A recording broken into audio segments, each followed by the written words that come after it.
అవసరం లేదు. నేను మీ అందరినీ ప్రార్థించేది ఒకటి, ఎన్నడూ అనుకోలే మళ్ళా చూస్తామని.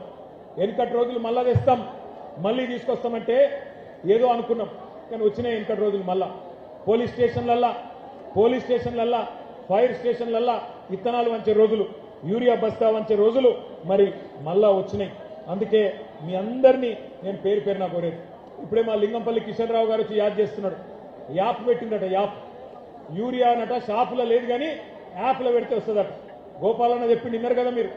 ఎంతమందికి ఉంటుంది స్మార్ట్ ఫోన్, ఎంతమందికి ఉంటుంది యాప్ డౌన్లోడ్ చేసే తెలివి, ఎంతమందికి ఉంటుంది యాప్ను వాడే తెలివి. అందుకే ఈ రైతు సదస్సు వేదికగా ప్రభుత్వాన్ని డిమాండ్ చేస్తున్నాం. వెంటనే యాప్ల పేరిట జరుగుతున్న నాటకాలు రద్దు చేసి యథావిధిగా షాపుల్లో వెంటనే యూరియా అందించాలని చెప్పి మీ అందరి చప్పట్ల మధ్యన ఈ ప్రభుత్వాన్ని డిమాండ్ చేస్తా ఉన్నాం. అట్లాగే ఇంకొక విచిత్రమైన విషయం, పైన ఢిల్లీలో బడేబాయి ఉన్నాడు కదా, బడేబాయి, ఆ బడేబాయిని చోటేబాయి నకలు కొడతాడు. బీజేపీ వాళ్ళు కూడా ఆ మధ్యకాలంలో కిసాన్ యాప్ అని తెచ్చింది ఒకటి, కిసాన్ కపాస్ యాప్ అని. దాన్ని పత్తి రైతుల కోసం పెట్టింది. అందులో నేను ఆదిలాబాద్ పోయిన ఒకరోజు, ఆదిలాబాద్ ముదోలా ప్రాంతంలో పోతుంటే మనం బయలుదేరినాక భయపడి అప్పటిదాకా ఉన్న సీలింగ్ను 7 క్వింటాలు సీలింగ్ పెట్టిండ్రు అందులో పత్తి రైతులకు. అది ఎత్తేసి మళ్ళా కొనుడు మొదలు పెట్టింది. మరి ఇవాళ రేవంత్ రెడ్డిని కూడా నేను గుర్తు చేస్తున్నా, మోడీ అంతటోడే దిగొచ్చిండు రైతుల దెబ్బకు.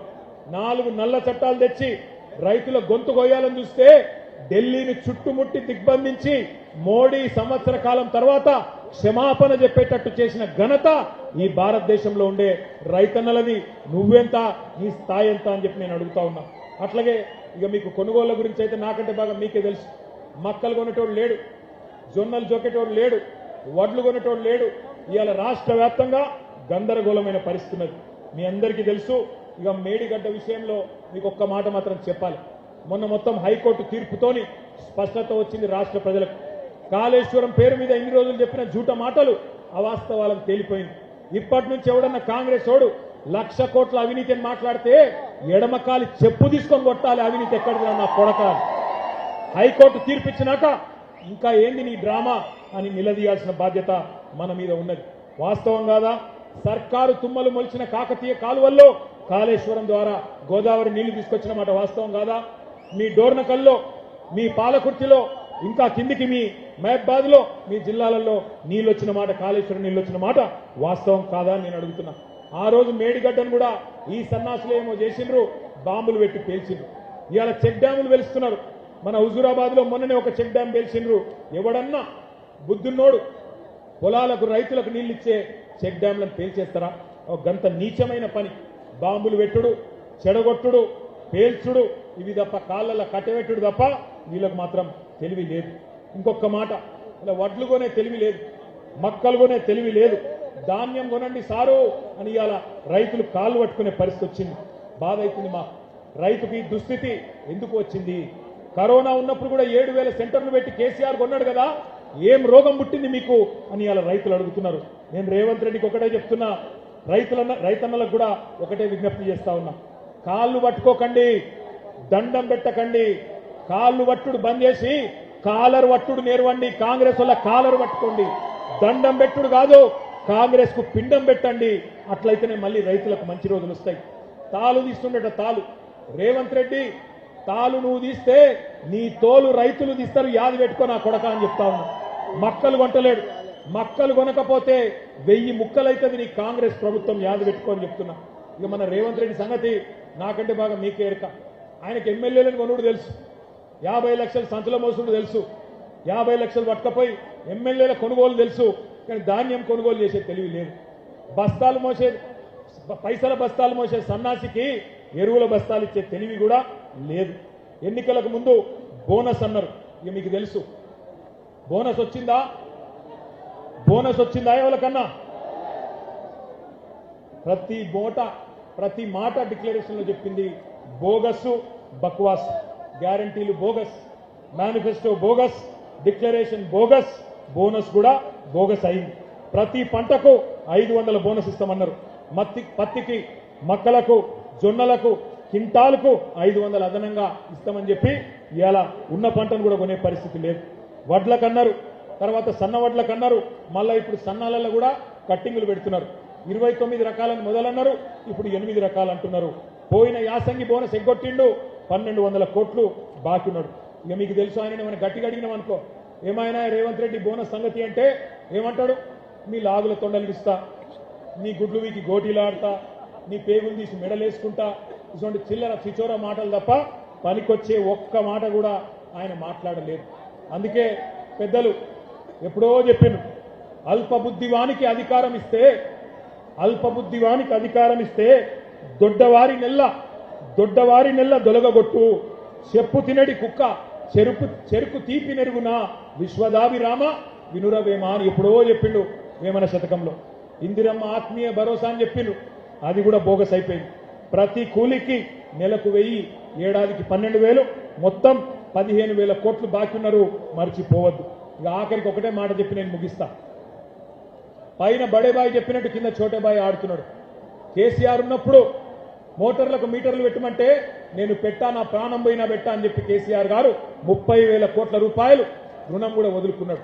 కానీ రేవంత్ రెడ్డి ఒప్పుకున్నాడు, సంతకం పెట్టిండు. మొదలు ట్రాన్స్ఫార్మర్ల కాడ మీటర్ పెడతారట, అటెనక మీ బాయిల కాడ పెడతారు.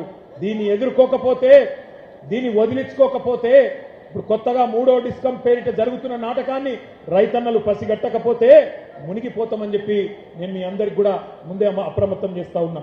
మరి దయచేసి మా అన్నలందరినీ, రైతన్నలందరినీ నేను ఒకటే కోరేది, ఒక్క మాట నేను విజ్ఞప్తి చేసేది మీ అందరికీ కూడా. ఒక్క మాట మీరు చెప్పాలా, వీళ్ళ పాలన ఎక్కువ రోజులు ఉండదు. రైతు సోదరులందరికీ నా ప్రార్థన, దయచేసి చేతులు జోడించి మా భారత రాష్ట్ర సమితి తరఫున, పెద్దలు కేసీఆర్ గారి తరఫున మీకు మా ప్రార్థన, దయచేసి ఆత్మహత్యలు వద్దు, గుండె ధైర్యం కోల్పోవద్దు, ధైర్యంగా ఉండండి. ఇంకొక సంవత్సరంన్నర తర్వాత మళ్ళా మంచి రోజులు వస్తాయి. ఈ రాబందు రాజ్యం పోతుంది, రైతు బంధు కేసీఆర్ రాజ్యం వస్తుంది. చివరిగా ఒక 4 తీర్మానాలు నేను చదువుతాను, మీరు ఆమోదిస్తే చప్పట్లు కొట్టి ఆమోదించాలని చెప్పి నేను కోరుతా ఉన్నా. తీర్మానాలు నేను చదువుతా ఉన్నా, దయచేసి ఆమోదించే పక్షంలో చప్పట్లతో మీరు ఆమోదించాలని కోరుతా ఉన్నా. అన్నదాతలకు వెన్నుపోటు పొడిచిన కాంగ్రెస్ గవర్నమెంట్ దుర్మార్గమైన తీరును నిరసిస్తూ ఈ ఓరుగల్లు సాక్షిగా మన రైతు సంగ్రామ సదస్సు 4 తీర్మానాలు చేస్తున్నది. మొదటిది, రాష్ట్రంలో కాంగ్రెస్ రాబందు పాలన వల్ల ఈ 2.5 ఏళ్లలో బలైన 1000 మందికి పైగా రైతన్నల ఆత్మకు శాంతి చేకూరాలని ఈ సభ తీవ్ర సంతాపం తెలియజేస్తూ రోడ్డున పడ్డ వారి కుటుంబాలను ఒక్కొక్క కుటుంబానికి 10 లక్షల రూపాయల చొప్పున నష్టపరిహారం ఇచ్చి ఆదుకోవాలని తీర్మానం చేస్తున్నది. రెండవది, వరంగల్ వేదికగా కాంగ్రెస్ ప్రకటించి దగా చేసిన రైతు డిక్లరేషన్లోని 34 హామీలను ఇప్పటికైనా సంపూర్ణంగా అమలు చేయాలని, లేకపోతే ముఖ్యమంత్రి మంత్రులు తెలంగాణ ప్రజాక్షేత్రంలో తిరగలేరనే విషయాన్ని కూడా గుర్తుపెట్టుకోవాలని ఈ సభ మీ హర్షధ్వానాల మధ్యన, మీ చప్పట్ల మధ్యన తీర్మానం చేస్తున్నది. మీరు ఒప్పుకున్న మాట నిజమైతే గట్టిగా చప్పట్లు కొట్టాలి. రాష్ట్ర వ్యాప్తంగా కొనుగోలు కేంద్రాల దగ్గర నెల రోజులుగా పడిగాపులు పడుతున్న లక్షలాది మంది రైతుల పక్షాన అన్ని పంటలను బీఆర్ఎస్ ప్రభుత్వం ఎట్లయితే ఎటువంటి ఆంక్షలు లేకుండా, ఎటువంటి కండిషన్ లేకుండా మక్కలు కావచ్చు, వరి కావచ్చు, జొన్నలు కావచ్చు, పత్తి కావచ్చు, శనగలు కావచ్చు, ఇంకా ఇతర పంటలు కావచ్చు, ఎలాంటి ఆంక్షలు లేకుండా, ఎలాంటి కొర్రీలు లేకుండా బీఆర్ఎస్ ప్రభుత్వం మాదిరిగానే కొనుగోలు చేయాలని, 500 బోనస్ ను కూడా వెంటనే ఇవ్వాలని చెప్పి కూడా ఈ సభ మీ చప్పట్ల మధ్యన 3వ తీర్మానం చేస్తున్నది. ఇక 4వది, రైతుకు 3 సార్లు ఎగ్గొట్టిన పెట్టుబడి సహాయాన్ని బాకీతో సహా చెల్లించాలని, 2 లక్షల రుణమాఫీ పూర్తి కాని రైతులకు ఇప్పటికైనా రుణ విముక్తి కలిగించాలని, సీఎం రేవంత్ రెడ్డి పాతర వేసిన రైతు బీమా పథకాన్ని పునరుద్ధరించాలని ఈ సభ ముక్త కంఠంతో తీర్మానం చేస్తున్నది. పంపిద్దామా ముఖ్యమంత్రికి తీర్మానాలు? పంపిద్దామా? నేను చివరిగా ఒక మాట చెప్తున్నా, రేవంత్ రెడ్డి ఎక్కువ రోజులు దాక్కోలేవు కొడక. వరి పంట మక్కలు కొంటవా? 70 లక్షల మంది రైతుల చేతుల్లో తన్నులు తింటవా? తేల్చుకో. తప్పకుండా రాబోయే రోజుల్లో అష్టదిగ్బంధం చేస్తాం. తప్పకుండా మీరు కొనుగోలు వెంటనే మొదలు పెట్టకపోతే ఏ కేంద్రం కాడా కేంద్రంలా మిమ్మల్ని నిలదీస్తాం, ఉరికిస్తామనే మాట మళ్ళొక్కసారి చెప్తూ, ఇంతటి ఎండలో కూడా తరలి వచ్చిన మా అన్నదమ్ములందరికీ పేరు పేరున ధన్యవాదాలు తెలియజేస్తూ, జై తెలంగాణ.